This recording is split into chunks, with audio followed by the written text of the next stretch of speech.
And we're back. Brand new season. All Welcome, right. welcome, listeners. This is Rachel Murray, pronouns she, her, one of the co-founders and co-hosts of She Geeks Out podcast and company. And this is Felicia. She, her pronouns as well. The other co-host, co-founder, all the things, all the co-things. All the co-things. Yeah, we are so excited to be back. We have so many exciting guests that we're going to be speaking with. And we're going to continue on our wonderful journey of sharing some insights about the kind of work that we do. And, our goal is to make the world a little bit brighter and maybe a little more awkward while we're doing it. So, I mean, I think we've definitely achieved that goal already. Every day. Folks didn't know that about us already. But yeah, we both love doing this podcast so much. This is season 4 of doing it. It's just for us a way to not only continue the conversation around these really important topics, highlight really amazing people who are doing awesome things and important work in the world, but also a way to balance out the heaviness that can come along with this work. So we hope that you are along for the ride with us, because that's what we're all about here. That's true. And this season's going to be very exciting. We are going to attempt to place ourselves on the YouTubes. Despite all of our interest in being on video, we are going to do it. We're giving the people what they want. We're just feeding the content machine. Let's be real. We'll see. I did put myself together today, but for viewers, I suppose, don't expect this level for all the upcoming. I mean, I expect it. Well, I hope your expectations are lowered a little bit, because we'll see. But well, before we get on to today's first guest, want to just say a few words about what is happening in the world today. We're recording this on Friday, October 13th. And the reality is there's just a ton of darkness and pain in the world right now, and we have a lot of thoughts, which we have certainly shared with each other, and we're thinking a lot about it. There's no easy answers to anything that's happening right now. There's just, well, what we know is there's a lot of pain and death and sadness. And the reality is that one of the reasons why we love doing this podcast is because we really do genuinely believe that this is an opportunity to brighten up in the world, and which is, it's really kind of wild right now. So, so there will always be a little bit of giggles and laughter. We'll try to make that happen in every single episode. Yeah, well said, Rachel. Well said. We were just talking, and you'll hear about this in the upcoming conversation, but it's really important for balance. So, please know that we are not unaware of things that are going on in the larger world, or, closer to home, whatever might be happening in this wild world that we live in. But at the same time, it's impossible to be completely overwhelmed, because you have to balance it out. So hopefully this will be some balance for you all too. That's true. And we do hope that you are all taking care of yourselves in whatever way you feel is most beneficial, and that you're staying safe, and that you're doing okay. So on to our guest. Felicia, would you like me to introduce, or would you like to introduce? Why don't you introduce? Because I'll be honest, you actually kind of helped set this up. So I'm along for the ride, but okay. Why don't you kick us off? Yeah. Mita Mallick is our first guest of the season. She's absolutely incredible. She has a huge resume. So I will just talk about a few of the things that she's doing. So she's the head of inclusion, equity, and impact at CARTA. She's also a contributing writer to Harvard Business Review, Adweek, and Entrepreneur Magazine. She's a top voice on LinkedIn. She's also a fellow podcaster at the wonderful Roundtable Talk podcast, which I highly recommend you listen to. And she's also most excitingly to me, probably to her as well, I'm guessing, brand new author to the book Reimagining Inclusion, debunking 13 myths to transform your workplace.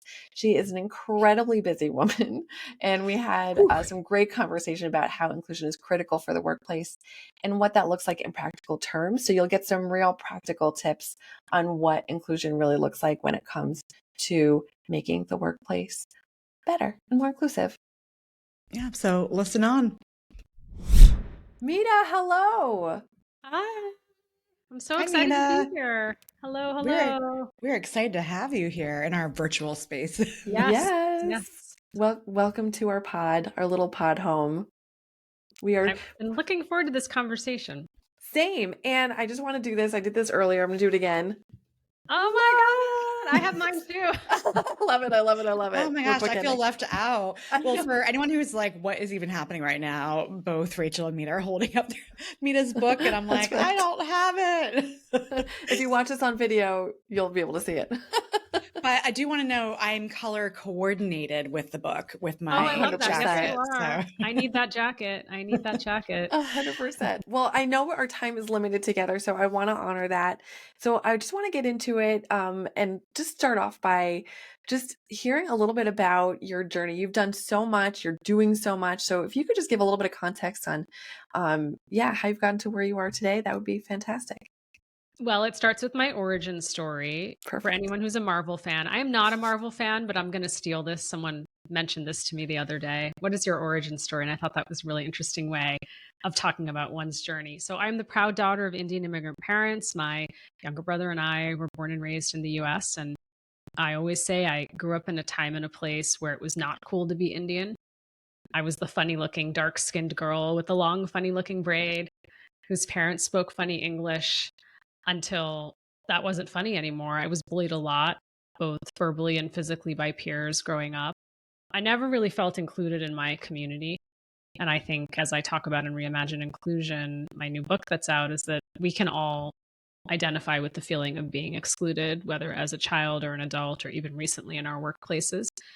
And I've been chasing inclusion my whole life, whether that was from the schoolyards and classrooms into corporate America. I didn't ever think that that feeling of not being included would follow me into corporate America. But that's where my story starts. Because I was painfully shy and introverted, which I think are two different things. I read a lot and wrote a lot and didn't have many friends. And so I was always passionate about storytelling and really interested in who holds the pen and who has the power to tell stories, and why don't more people who look like me, like, why aren't they in film or books or on packages? And so I have had a long career as a storyteller, as a marketer in the consumer products good industry. I'm really passionate about beauty. And then I ended up transitioning into chief diversity officer work. And I've always believed inclusion is a driver of the business, always. And so now I'm getting to put that work and that idea, I suppose, into use and convince more people of it.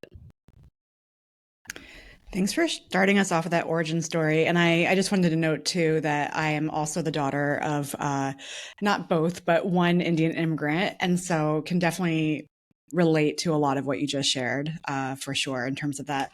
Sometimes not always feeling included, always left out, that sense of looking in from the outside. But yes. We're going to dig into your book. And before we start getting into some specific questions, you shared some news with us at the top of this podcast. And I'd love to invite you to share it again now that we're officially recording. Yes. Well, I want to say this. I started writing this book 4 years ago. I couldn't find any gatekeepers at the time that wanted it. It didn't seem like any of the agents or publishers wanted it. And I was lucky to find an agent, my agent, Josh Getzler and Wiley, who ended up taking the book on. And here I sit today. The book is now number 4 on the Wall Street Journal bestseller list. And It is in the top 25 of USA Today bestseller list. It's a little bit of a surreal moment, but a friend of mine said to me, I hope all those individuals who passed on the book are looking at the list they're regretting today. it now. But yeah, I was like, wow. And you are the first individuals I'm telling live on a podcast. And so that's been really like surreal. I haven't said it out loud. Like I've texted people and, told my family, but yeah, I'm still trying to process it. It's like, whew, how much breath work do you need, right? To take all that in. It's huge. Well, congratulations. Virtual high fives. Thank you. And well deserved. And kids keep you real humble. They're still missing socks and a sweatshirt I was blamed for and all of that. So that's what kids keep you grounded real quick, which is important in life. Love it. I love it. Important, indeed. Well, let's get into it. So you talk about all sorts of stuff, including intent versus impact in that chapter that focuses specifically on inclusive leadership. So could you talk a little bit more about what that means and why it's particularly relevant for leaders? So I believe that when we think of the equation, intent versus impact, many of us are caught up in our good intentions. I certainly have been guilty of this and continue to work on this, is that I'm so focused on making sure I have positive intent toward my colleague, toward my family member, toward my friend, that I don't actually stop to take the next step to think through, okay, I want to do this thing for them, to them, with them, but I don't stop to think, okay, what's the impact? How is that actually going to make them feel? And sometimes when we miss that piece, the intent doesn't match the impact. And I think, and I know this happens so often in our workplaces, and it's like the intent, the I was very wrapped up in the I am going to do this. I am going to say this versus like, okay, but how is the other person going to feel about it? And so that's what I want people to really think about who are listening, is the equation of intent versus impact and the balance of those two things. I love that. I think that makes a ton of sense. So thank you so much for sharing it. We talk a lot about that work as well in what we do. It's such an important concept. So I wanted to make sure that it was highlighted. And I also love that you highlighted that inclusion isn't synonymous with comfort. And I was hoping that you could speak more to this and why it's such an important point for us to remember. And relatedly, can you also share how discomfort in saying the wrong thing can lead us toward less inclusive outcomes? Oof. You have studied Small the question. book. Very powerful. Well, let me just say this as a woman of color who has been surviving and thriving and surviving and thriving in her corporate career. I was taught and trained to put others' comfort before my own.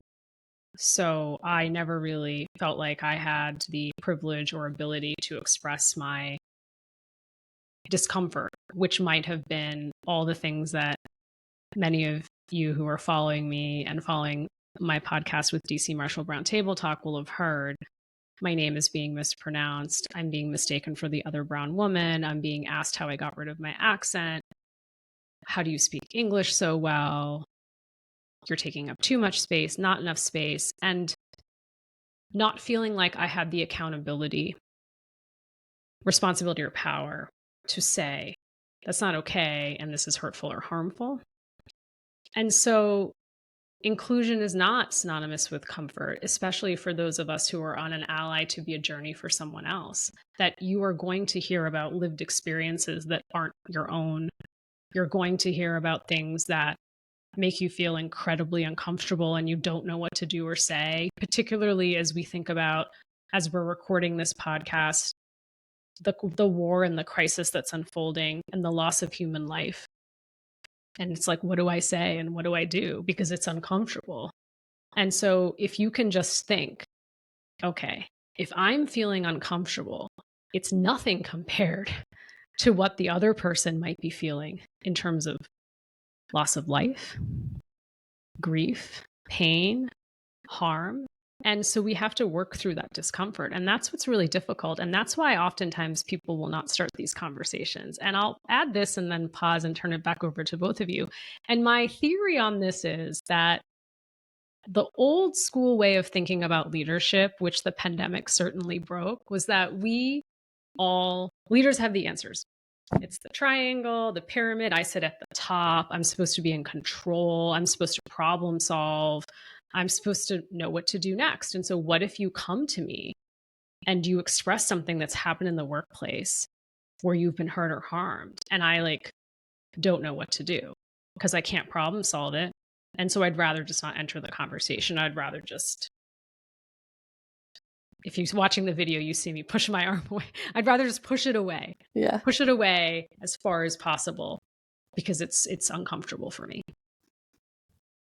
Yeah, it's really powerful. I don't know, Felicia, if you have anything to add, but I think that it's such an important point to really highlight the fact that leaders don't have the answer. And I love that you're like, yes, the veil has been lifted. I think a lot about, I think with the pandemic, I think a lot of that shift in understanding that, the sort of the Oz behind the curtain that has been Yes. sort of lifted, it's like, oh, right, everyone's human and fallible and makes mistakes and is awkward. And goodness knows, Felicia and I have been saying this for so many years. Mhm. So I'm excited that you brought that up. Yeah, just to add into, echoing and plus oneing everything Rachel said, I think this is where transparency is so powerful. And Mm, it's something we talked a lot about over the last couple of years with COVID first, around that power of vulnerability. And, you're sure. exactly right, Mita. Like there's this sort of story, this myth of the leader that's been built up over generations and decades of people putting people at the top. And I think this is a moment where it can be so important to say, I actually don't know what's happening. I don't know what to do. I don't know how to handle it, and acknowledging that, but then not just sitting in that state of not knowing, but figuring out like, what are the things you can do? And, as a Sure. practitioner, in addition to running SGO with Rachel, I talk a lot about holding space. And I think that's where that Mhm. kind of concept Yes. becomes so important. Yes. Even this past week, I felt very trapped in what do I say? How do I handle what's going on in the global world? Because I actually don't know how I feel. And I've talked about this before in the last couple of years too, where I think part of the taking on that role of being a leader includes needing to figure out your own feelings and sometimes putting it in a compartment to the side while you also figure out what's going on in the greater world. And I think Yes. the other piece of whether it's leadership or DEI work or both or other things is acknowledging that this work is messy and people Mm, make mistakes and no one gets it right. Like no one gets it completely perfect, right? And so I think especially with what's going on right now, we're seeing a lot of that messiness uncovered, and that's making people angry, scared, frustrated, hurt. And it's, it goes back to what we started off with the intent and impact. And, yes. I always say like we need to recognize intent because people can have bad intentions, but we address the impact. And I think I've really felt it this week of like that, paradox of holding multiple truths at the same time. And I think as a leader, that just becomes much more put into focus because people are looking to you for some kind of take or leadership in a situation. Absolutely. And it's hard because I was sharing with someone this week that I will be wrong more than I am right. Because there's no such world as I don't believe we live in a world where there's experts anymore. The world is moving too quickly. We just have deep expertise that we continue to build. And so would you rather have someone try than not try at all to reach out and have the conversation, Yes. even if they Yeah. do it messy and say things they didn't mean to and apologize and try to rewind and start over? And then there's also like, we're up against cancel culture. We're up against a huge backlash, Yeah. particularly in the US when it comes to diversity, equity, and inclusion. So all these things are colliding together. And then sometimes we're just stuck in our fear and not sure Mm-hmm. what to do or say. And sometimes I loved this quote that somebody had on social media. Not everybody is healing publicly or showcasing their trauma publicly, nor should they feel like they have to or are forced to. And the same thing about allyship, right? And that's so the whole thing. It's like, I don't have an allyship card, right? There's no card I'm going to show you. But if I say to you, I'm on a journey to be an ally to the Black community, I'm on a journey to be an ally to the Muslim community, I'm on a journey to be an ally to the Jewish community. I say journey because there's no destination. And the only people who can tell you if I'm an ally for that community is the people I'm trying to show up for. They're the only ones, right? So when I talk about allyship for men, they can't say, oh, I'm an ally for Mita, but I can say, yes, yes, Chuck, yes, Steve, yes, Jamal, yes, all these amazing men who have showed up for me in my career and my book. I can say, yes, yes, you are an ally for me. And I have the receipts. I have the Love receipts. it. Receipts to pull and to show. I love Keep it. the receipts. The receipts are so important. They're so clutch. I have a quick follow-up question. I know we have more stuff. I want to get back to the book, and I know Rachel Sure. wants to too, but I have a quick follow-up question if it's okay. Or I don't even know if it's a question, but to kind of double click on something you just mentioned, it's something I've been thinking a lot about, which is that public sort of internal, external, public, private dynamic of a lot of this stuff, whether it's allyship or statements or what have you. And I think that's where I'm not sure what the answer is, but I think that's also something that's really been top of mind for me because when when is it okay to say, well, I've been doing internal work or I've been doing stuff that's not out there? And when is it performative? Like putting that black square on Instagram Oh, or, yes. knee jerk copy pasting something and posting it on social media. I think for me, part of what I've been struggling with, especially this last week, is I'm like, I know I'm not an expert in any of this stuff. So for me to come out and put a statement out that relates to, generations and history and nuance that I know I don't have, that's very tricky. So then it's like, well, how does that public-private interplay? And I think for you, you have the book, which is obviously a public expression of stuff that may have been more internal through your own journey. But it's just, I guess it's not even a question. It's just sort of a commentary to No, double I click mean, on it's what you difficult. said. I mean, I appreciate what you're saying, and I think we're all processing and thinking through this. But for me, how I show up as an individual for a community and how a company shows up, I think you're getting to, is diversity washing for communities. It all starts with those individual conversations. So if you are quick to post a public campaign, shout out during Black History Month on Instagram, on social media channels, and you don't stop to think, how would our Black colleagues and friends think about this? How would they think about what we are sharing publicly? I talked to too many employees at companies. They're like, we had no idea this was happening. Actually, my cousin sent it to me and said, oh, I didn't know you all were doing this campaign. And you're like, what? They didn't tell the employees. They didn't tell the employees of the communities they're trying to serve. And so that's what I think is important, because it will all fall apart, because people will come back to, okay, what's really happening here? Are you really doing the work? And it's a balance, especially for corporations. You have to be doing both at the same time. I think for individuals, as you're saying, it's similar yet different, because it's in one individual versus a corporation, which might have much more power and privilege that they can use. It depends. Yeah. It's the answer for everything. It depends. It's so true. It's so true. It depends. I mean, depends. Literally context. Yeah. Felicia really says this more than I do. It's that, it's like, if we had all the answers, we'd write a book. Yes. No, I don't even say that. I say, we would just give them to you.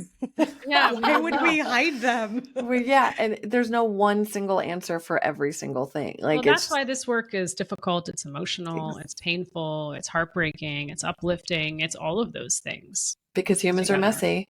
And as I said, I'm like sharing about my book, and I'm like, wow, how can joy and grief coexist? We were talking about this earlier. Yep. Like, how can those two things coexist? Multiple existences. And they do. But there's this Absolutely. like realization that, like, as I'm celebrating things, there are people dying. Yep. Yes. And that will unfortunately always be true, right? In any scenario.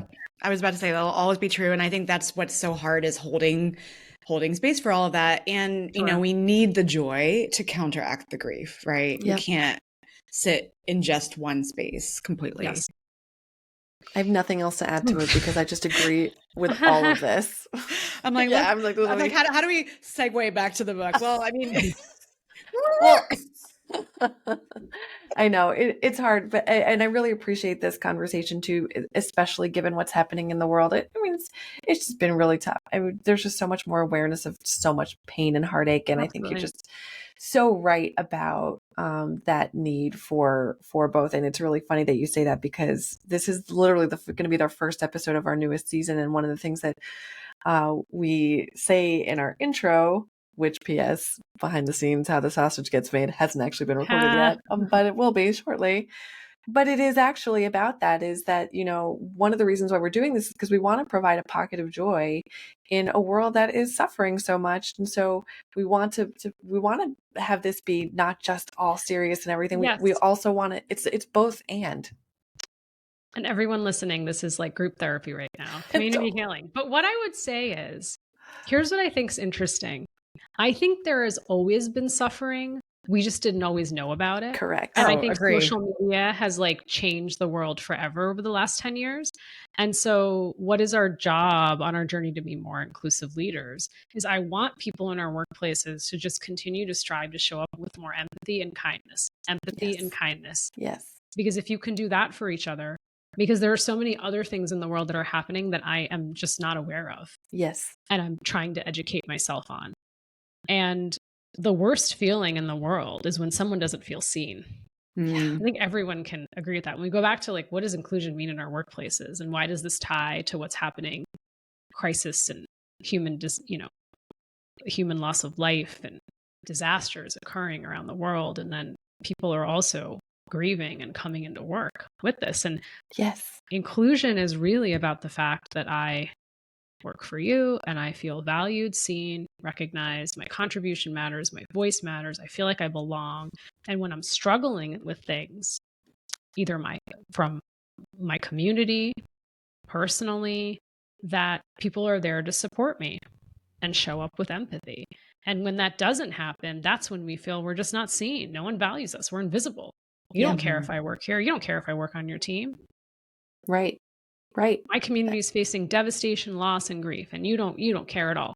You want me to just continue to sit through these meetings and type away. And this happens all the time. And so it's like, if you actually know your people and get to know your people, you will know what matters to them. Because if you're waiting for the note from the CEO, and I'm not saying that's not important, but if that's what you're waiting for, stop. Yeah. Don't wait for that to check in to see how people are doing and just to be human. Like, I don't have the words. I keep saying this. I don't have the words. It's devastating and heartbreaking. I'm here. I'm thinking of you. If I can do anything, you want to sit in silence and have a meal, I can get on a Zoom, like whatever I can do, I will try to do personally for you as an individual. And I just wish that more leaders, it goes back to the discomfort, right? Because you don't know what to say, because we're supposed to have the perfect message crafted. Yep. We don't. Yep. I agree. And I'm going to switch it up a little bit. Yes, let's do that.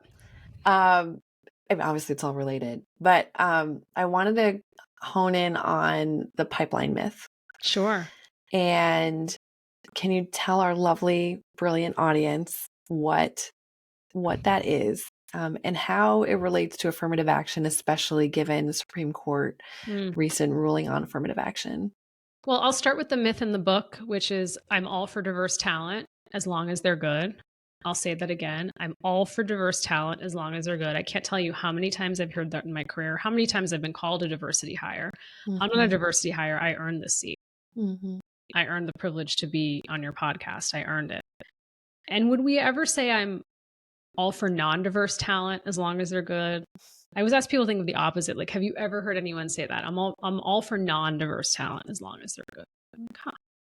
I've never heard that in my career. And maybe a listener will reach out and said, yes, I've heard that. But that's really interesting to think about. So one of the stories, because I'm passionate about storytelling, and I think stories inspire change and vulnerability and healing. And I'll never forget working with a leader years ago in the state of Vermont. And in the US, it is statistically one of the whitest states from a demographic perspective. So pipeline myth is there's not enough diverse talent out there. There's not enough qualified individuals from historically marginalized communities who can do this set job. And so when I'm working with this leader, hiring for a senior role, and the intent was good. I want to have diversity representation on my team, particularly thinking about how to attract and develop more Black talent. And yet at the end of the day, this individual did not want to pay what I would consider a competitive salary versus the market,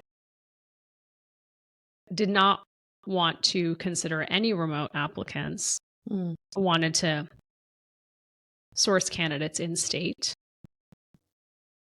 I believe currently the statistic is 3% people of color reside in the state of Vermont, and that's people of color as a whole. That's not even breaking down how people identify within the umbrella of people of color. And so what happened? They ended up hiring a white leader because recruiting couldn't find them. There's no pipeline, doesn't exist. Couldn't find the talent. And I'm thinking to myself, you just created the pipeline myth.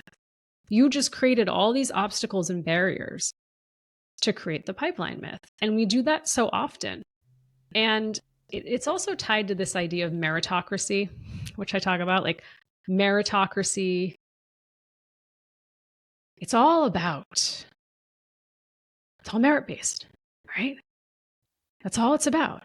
Like, anyone can become the VP or the CEO. It's just about how good you are. And how good you are. There's so much bias in that. And there's a famous term that was coined, which is it's not meritocracies, it's meritocracies. Because it mirrors what I think good looks like and excellence looks like in meritocracy. And what do I end up do? I end up creating a mini team of Mitas, which no one wants. I end up just hiring people who are like me.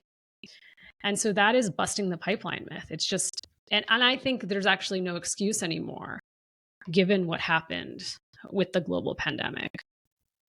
Even now, how we're doing this podcast, the world has changed so much. Half of my interactions are virtual during the day.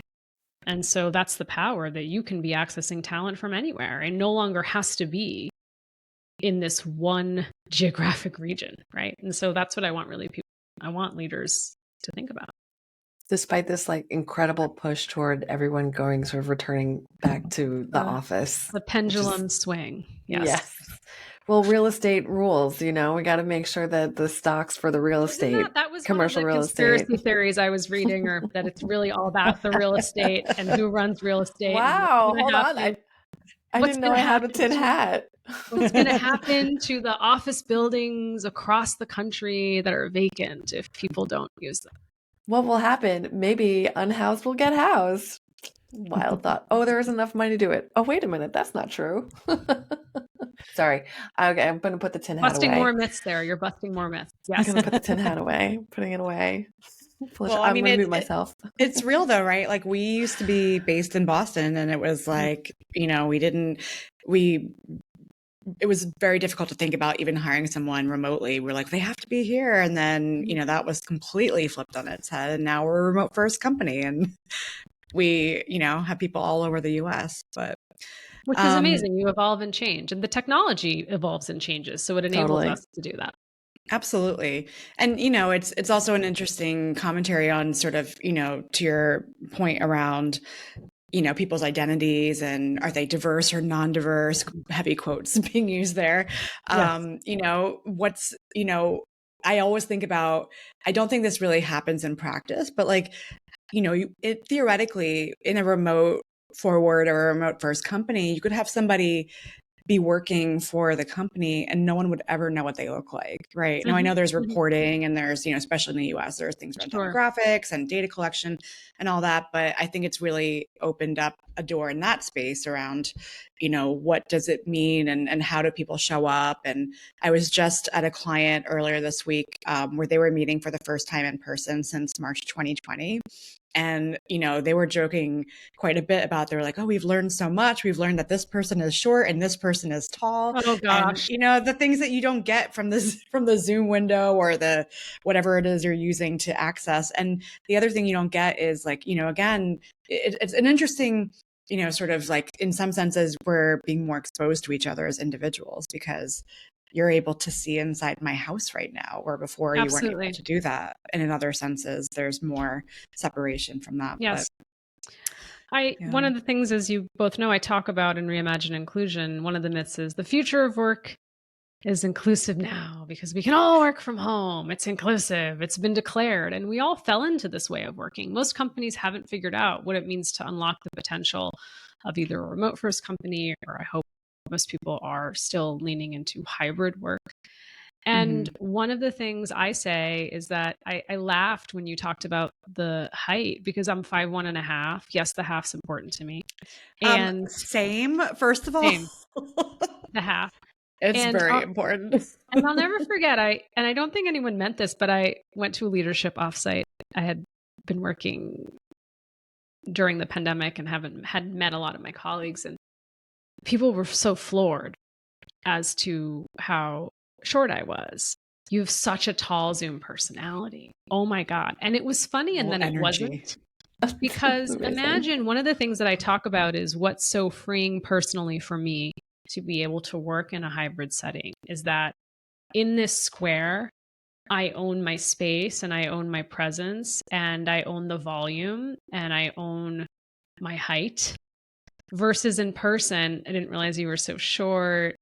You're really soft spoken, and all the things that I might have to encounter during the day, as I was telling you all earlier, that don't allow me to work at 100%. I'm at 50% if people are asking why my lunch is so smelly, or they're making comments about my hair, my appearance, my clothing. I mean, I could go on and on. And so really thinking about how hybrid work is helping to drive inclusion in an important way. And that's not to say that people don't want to get together and collaborate. That's not what I'm saying at all. But I think that the world is forever shifted. And so, as you both were saying, is it 5 days a week in the office? Is it fully remote? And that's just going to be the forever debate. It depends on where the power is. As soon as the power is back in the hands of employees, which there are many industries hiring right now in pockets, people are going to say 5 days, forget it. 4 days, forget it. I'm working here because there's flexibility in how I make impact.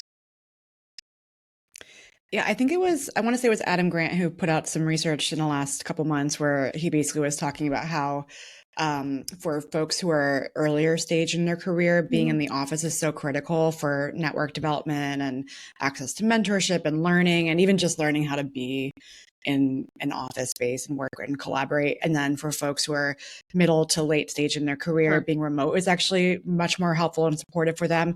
So it's this really tricky dynamic, because what works for one group requires something that doesn't work for the other group, and vice versa.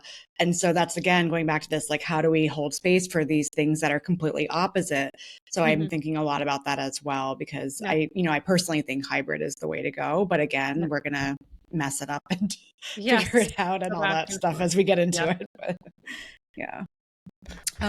You had talked a little bit, you made sort of a comment around this being a little bit like group therapy, which I appreciate. And I want to talk a little bit more about therapy in the workplace, because at one point in the book, you recommend mandating therapy instead of coaching for toxic leaders. And I'd love for you to maybe talk a bit more about that and your thoughts on that.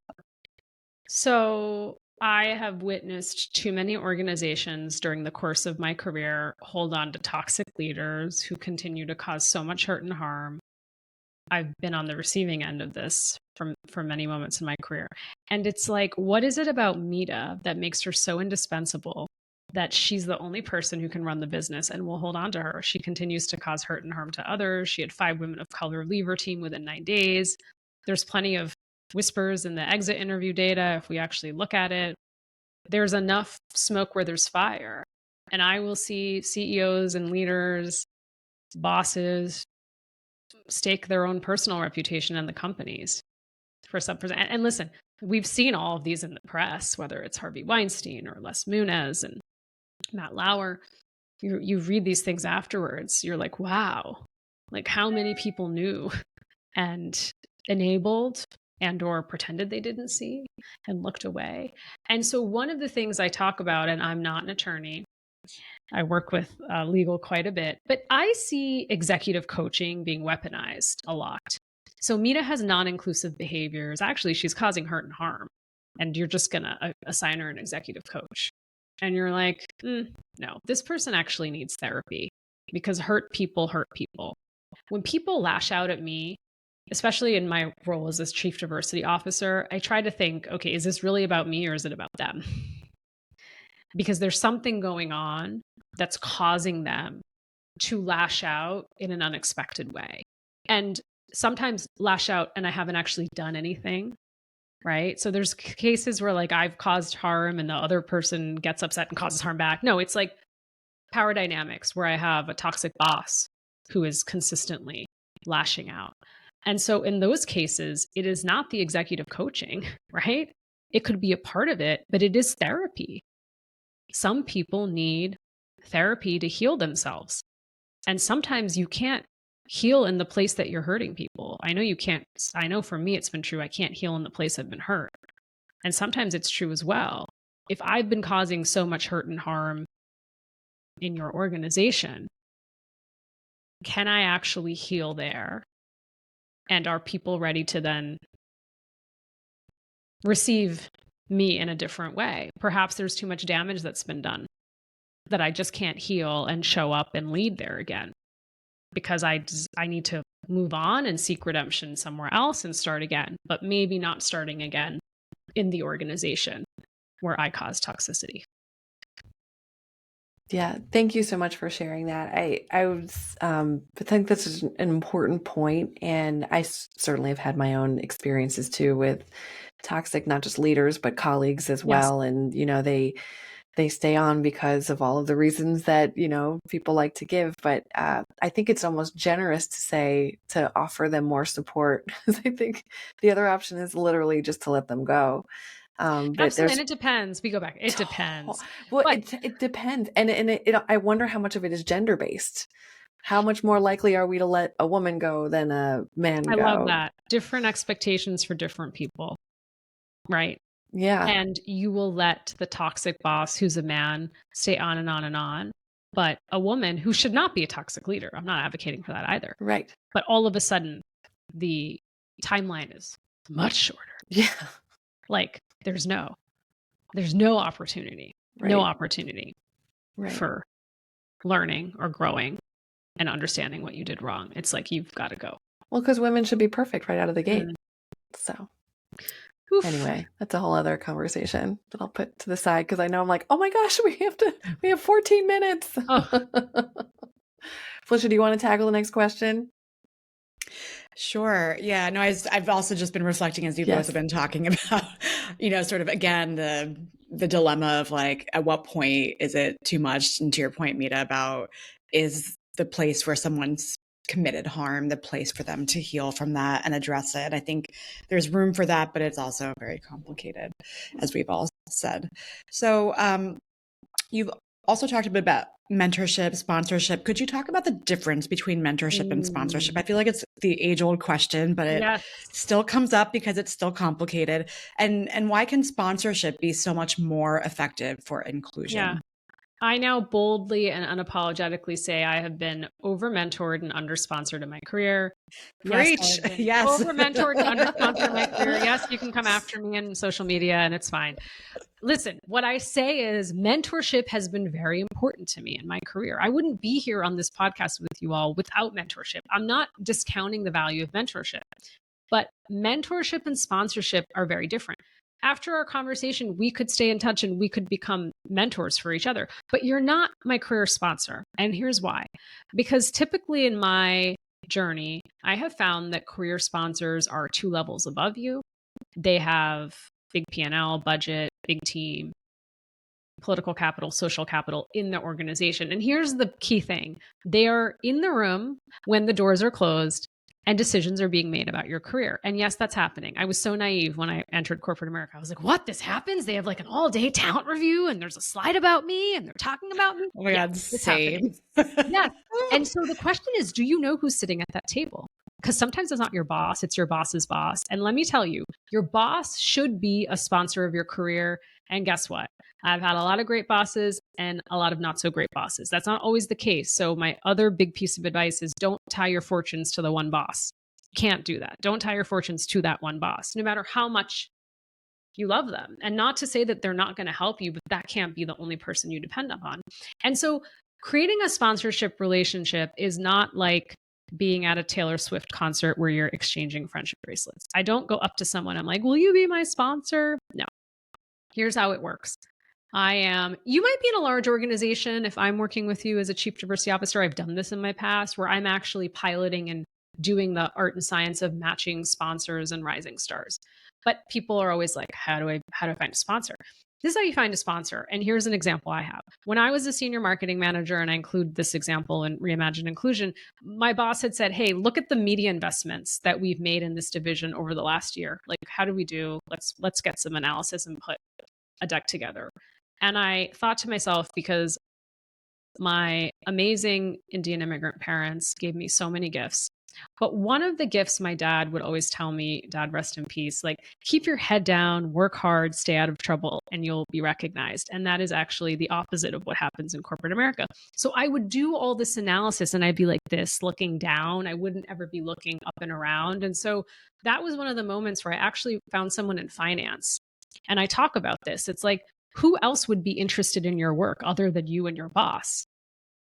most companies, you're not doing work alone. And so it's like, wow, someone in the finance office is going to want to know what happened with those media investments and how much money they gave you.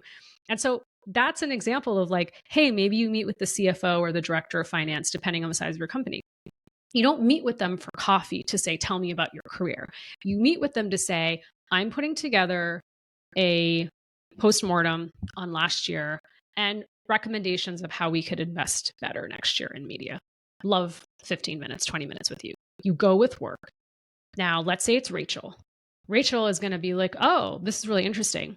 Here's like 4 other questions I have for you. So I go away and do it. I come back to her in 3 weeks. And then she's like, wow, this is great. I have a team meeting next week. Could you come and present? Do you see how I'm making her feel like she co-owns the work? Because you shine, I shine. And then you better believe next time when I'm in the room, when I'm not in the room, my slide is in the room, they're talking about me, and I'm up for promotion or consideration. My boss might present me, others might say something, but Rachel is going to be there to say, yeah, she should be promoted, and here's why. Not because I like her, not because we both played lacrosse at Stanford, not because we both summer in the same town. No, it's because, hey, listen, I've seen this work and I believe in it. And so that's how you think about sponsorship and how to find yourself a sponsor. Also, if you are listening and you are in a leadership position, you should absolutely be sponsoring, and think about who you are sponsoring and who you're not sponsoring and why, and the bias we might have there. And then finally, don't go find 10 sponsors. That's not what I'm telling you to do. You got to find like 1 or 2 career sponsors. That's it. That was fantastic. I got the clip already in my brain. That was so good. And also thank you for like choosing me as the example, because I would like to think that I honor people and their hard work. Yes. So thank you. And not whether we play lacrosse together, which I literally don't even know how that works. I'm like, I literally played lacrosse in high school. Well, that's why I'm glad I didn't choose you. Glad I didn't choose you. It happened to be, I just looked left versus right on the screen. And then I'm like, I think there's a stick involved. Anyways, oops. Who would have known? Oh my gosh, I love it. I love it. That was really, really great. Okay, another really important question that I have that I think would be really helpful for listeners to talk about the art of the apology, and why it's important. And then if you could just break down what a really solid apology looks like and what some of the key components are, that would be great. Well, this is what a non-solid apology looks like. And maybe my husband will listen to this. I'm not sure. I'm sorry I made you feel that way. I'm sorry I made you feel that way. And I use the personal example because, yeah, that happens. And I'm sure I've said that to him as well, because I'm right and you're wrong, right? And that's the dynamics of relationships and families in our homes. But what happens in the workplace when I have caused someone harm? And I talk about how many of us are arrogant, how many of us feel like we don't want to admit that we were wrong. We don't know how to apologize. We actually don't think we did anything wrong. I've had people ask me if I would apologize on their behalf. I mean, I've seen all sorts of things. And you're like, I'm sorry is a full sentence. I apologized yesterday to somebody at work. Not above me. I make mistakes. I'm human. I'm sorry. And it's a full sentence. And then to get into, what can I do for you? Here's what I understand I did wrong. How can I show up differently? Now, the how can I show up differently is also on you. It's not the other person's burden to tell you how to show up differently, but you can ask, like, anything I can do to support you. And so the apology on an individual and company level matters a lot. The genuineness, the authenticness, the admitting to what happened, and the promise and commitment that you will show up to do better and be better. But here's the thing. The apology absolutely falls apart if you don't show up and do better and be better and show that you're making strides to do that. And oh, by the way, if I cause hurt and harm again, then no one's going to believe me. It's the boy who cried wolf, right? It's again and again and again. It's like, well, no, you keep doing it and you keep saying you're sorry, but you're not sorry. You're not learning from this.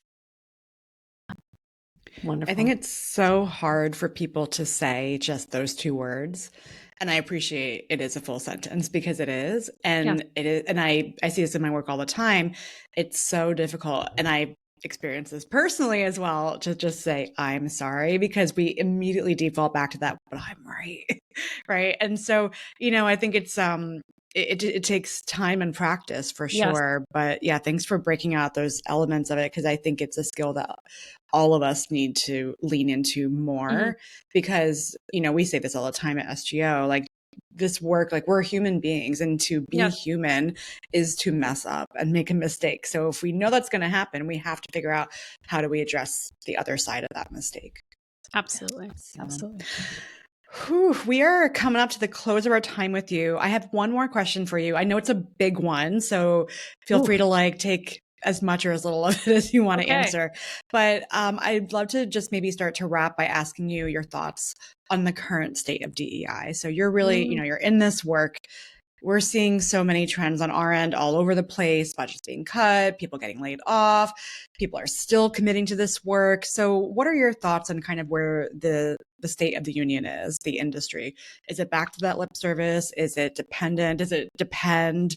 Are there any patterns that you're seeing? Just would love to get some thoughts on that from you. I'm sad.